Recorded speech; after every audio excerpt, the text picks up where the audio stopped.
Hey there, today I'll show you how to equip multiple accessories on Roblox.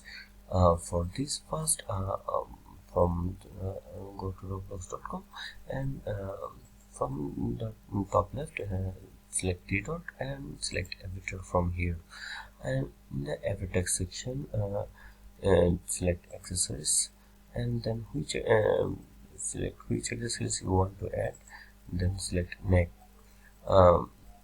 For example, if you want to add this accessory, just click on it.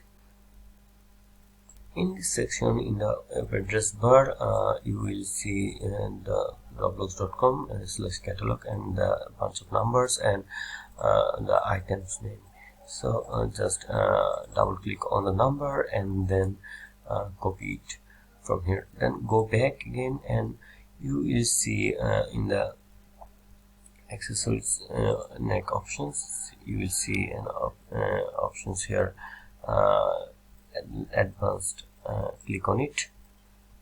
Now you will see this page. In here you will see which item you have added.